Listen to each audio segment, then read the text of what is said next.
Hey, y'all, welcome back to Modified. This is Project Pre-Runner Silverado, and this is the end of January, and it is freezing out here. But this is what I have done. Got the steering box on and mounted in the factory bolt hole locations. Idler arm mounted. I took and I plated with 1/4-inch plate all the way to the frame on both sides. And then on the underside, under here, that's all been plated on the back. I had to cut out all this void to make the steering swing. And it's all been welded. And I filled in all the gaps with pieces of rebar. And it's got to be just as strong, if not stronger, than the parts that I cut out, because the brace is still there. Everything's welded from the frame to the center of the brace. So we're gonna go ahead and stick the ATK 5.3 crate engine. I don't have all of the sensors, they're coming, but I can put this in the truck very easily with nothing in the front.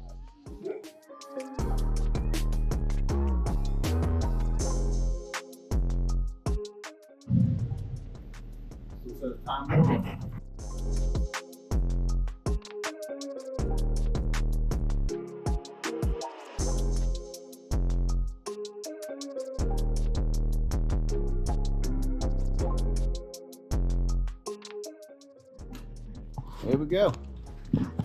The 450 horse beast is in place.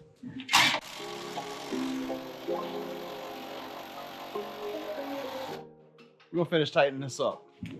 I didn't really feel the need to record any of that. It's just these 3 bolts over here and over here. Kind of test fitting a long tube header over there. The intake's not bolted on, it's just sitting there to keep stuff out of the heads. I have a tubular cross member to go from 4L60 to 4L80. Steering all fits. It's way below the engine, just like stock. Been, like I showed y'all, reinforced and everything, and I'm ready, y'all. I got a 4L80 underneath the cover there, and we have a 3600 stall Yank converter going in front of it. Hey y'all, it is the next day in this video. The engine's in, just like we showed the other day. Ordered some clips for the fuel injectors. They happen to be the right ones. Lucked out on that. Now it's time for, excuse the mess, that's all gonna get cleaned up in a second. There's my 4L80, and the converter's somewhere on that table over there. I'm gonna have to clean it up a little bit. 4L80 goes in with this cross member, and that'll stop the engine from being so wobbly. And I can test fit some long tube headers and see if I'm gonna go with long tubes or shorties, because those are supposed to be for Project Slick Dog, but it didn't quite fit right. They actually had to jack the cab up like 3/8 of an inch to keep them from rubbing. We just went back with a set of stainless steel shorties on. If you haven't heard the exhaust, go check out the videos on Project Slick Dog. It was a pretty cool build. Back to pre-runner Project Silverado. We're gonna get that 4L80 put in today. So there's the 4L80, and here's my converter. These are both marketplace finds. I got the transmission for $300. It's a GM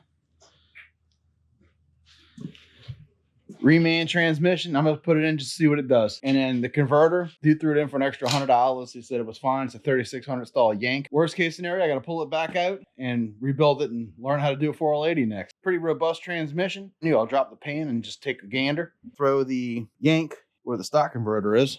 Put this in the truck. So let's go ahead and pull the stock converter off. Got a brand new GM stick. I don't even think it was ever installed. I think, I just got a good deal. I fit $300 for a 4L80. There we go. Dude, that's new. They ain't even no fluid in it. LS series Yank 3600. Because we're trying to send it. Look at the size difference. I will go get some of that green transmission goo and grease all this up and make sure it slips together quite nicely. Loop guard. Trans goo. It's the one I bought like 2 years ago. I still got more than half of it left. And it's cold out here today. It's staying waxy. I'm gonna make sure I get that front O-ring really good. And this has fluid in it, but for what I'm doing, I believe it's gonna be the right amount of stall. Yeah. All right, so while trying to seat this converter, I was rolling it around and something in it just didn't sound right. So I took my magnet. It only paid $100. I don't know if y'all could hear that, but it just, there it went. Yeah. So I called the guys over at Yank. They're like, fill out the paperwork, send it to us, we'll cut it open, and even though you bought it used, we'll warranty it. And they charge $3.95, but there is definitely, y'all can see that metal coming off the end of my magnet. So I Googled what the stock converter was, and being this is a GM remanufactured unit. So yeah, if I'm getting metal stuff and I'm hearing what sounds like BBs rolling around inside of this thing, not just like the fins and all, like the chunk clunking around, that's normal, but like it sounds like there's BBs in it. Well, when I Googled the number on this converter, so this is the one that's been in the transmission the whole time. And I said I threw this number up on Google and it came back with the 4085E converter that's been discontinued through JEGS, and it's 2400 stall. I'd like more stall with the small block running 35s with a 456 14 bolt axle, but 2400's not so bad. The ATK motor says it works between a 2400 and 3000 stall converter. So this is in the range. I was wanting to give it a little bit more because I'm really wanting to send the truck. I think I'll just put it in there and see what happens. So I'm gonna throw this 2000 to 2400 stall and not be as awesome, but I can always swap it out later. So just to get the truck going, we're gonna go with what I got. It says product discontinued, however, 2200, 2400 stall, 485V. So that's what we're gonna go with, old Rusty.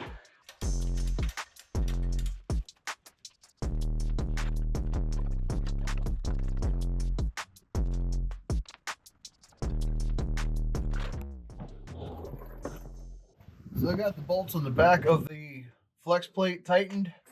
You do a round of 15, then a round of 37, then a round of 74. And then you get your handy dandy freight harbor transmission jack. Put Big Deborah on the back of it and hit the button.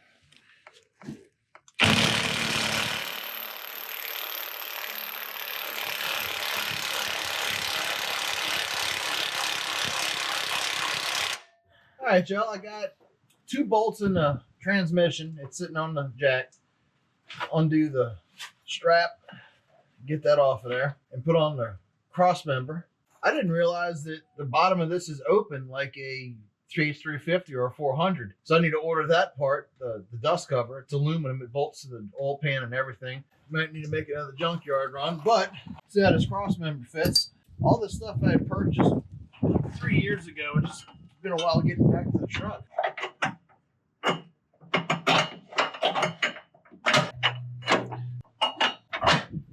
You always want to install everything loose before you tighten it up. That way you can move it around and get it lined up correctly.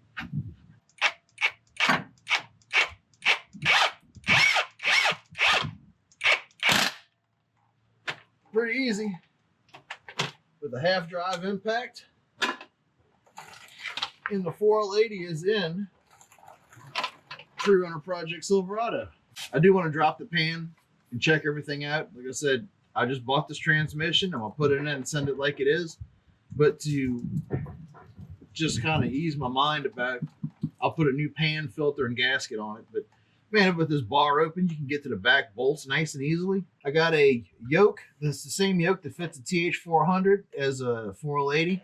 I got a yoke coming so I can put my drive shaft in. I just changed the yoke on the stock drive shaft, the 2-piece. I'm going to keep that because I'll be able to get my angle better for the rear end because it's, you know, higher up in the air. I'm not sure how much I can get done more on this video because all of my sensors have been ordered and I'm waiting for them to come in. I'm going to definitely rerun my coolant lines back instead of forward, and I'm going to put my transmission cooler on the roll bar in the bed with electric fans on it. I got to bolt the starter on still, but I got to put the oil fill sensor, crank position sensor, and then the cam position and oil pressures up top. But this is the back of the brace that I welded in. Need some more light. So painted everything black, but yeah, it's about a 2-inch brace that goes up from the frame all the way down. Carries that. That should be plenty enough to strengthen my steering because that's not even really holding any weight. That's just to hold the steering. Well, now my steering's bolted to the frame, so I just reinforced it just for peace of mind. So I've kind of run into a standstill. The last thing I can really do in this video is show y'all my man headers. Got some, like I said, I bought all this stuff a long time ago. Get the long tubes that fit on Project Slick Dog to fit on here. They just don't come down far enough. We couldn't get them to fit on Project Slick Dog either, even with a slight cab raise. So that's why we went with shorties on that. It's just for clearance issues. Maybe one day later I'll get a set of long tubes if I really think I need them, but the engine's 450 horse with stock manifolds on it. So I think I'll have plenty go. I have these nice Dugs. And I know shorties don't give you much more than the stock LS manifolds do, but they just look really cool. They're jet hot coated instead of cast. So I think we'll just go ahead and throw these on. And that's about all I can do because I'm waiting for sensors and I'm waiting for parts that I've ordered. And I guess the weather and all has everything kind of tied up because it's all coming out of either New Jersey or California. And I live in Southeast Louisiana. So let's throw some shorty headers on and see if we can button up this video. So they gave me some new bolts. What kind of bolts they got here? With some lock washers. And they got collector bolts. And then, man, I've been racking up on these gaskets. I got a whole bunch of gaskets now. Dugs, baby. I got a sticker. It's all about the sticker. And these are not the steel gaskets. These are, they came in the kit. I'm going to use them. If they leak, I'll swap them out for the other ones. These are kind of like the gaskets that go on my 8.1. They're like a, I don't know what kind of material this is. It's soft though, so they ought to seal. Yeah, I know long tubes is kind of leaving a little meat on the bone, but for packaging, this is just so much easier. And it's already 150 horsepower more than factory.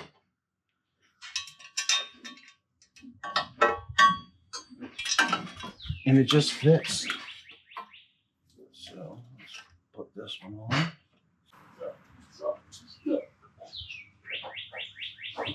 I'll just get a couple of these started to hold it in place. Looks more like a motor every time you add something to it. So yeah, they give you these little lock washers to go with the heads of the bolts. And I'll torque them down in a second.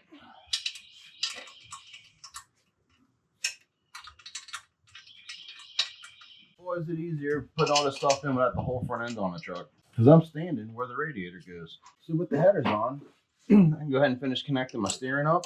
I'm glad I got this at the junkyard because that's a different piece from the steering box that goes to the rack and pinion. But yeah, some headers.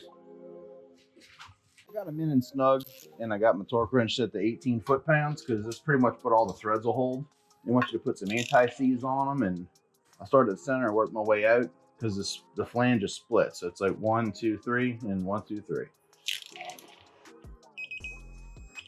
I think this is about as far as I can get in this video. Got my steering. I'll put that on next. I was waiting to put the header on first. So we got a Dakota up on the rack. You're ready to swap out a transmission and Dakota behind me. But as far as the pre-runner Project Silverado, engine's in. Headers are on. And down in there, I have a 4L80. So next, it's waiting for sensors so I can plug everything in, and then I'll start on the exhaust. Or not. I'll get everything put together and then drive it to the lift so I can put the exhaust on over there instead of on the ground.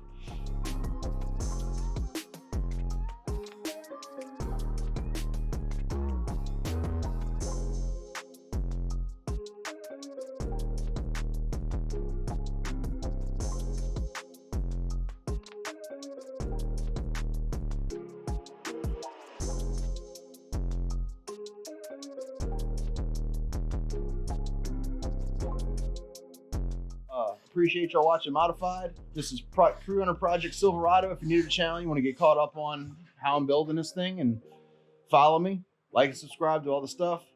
Thank y'all for watching Modified. Catch y'all next week. Later.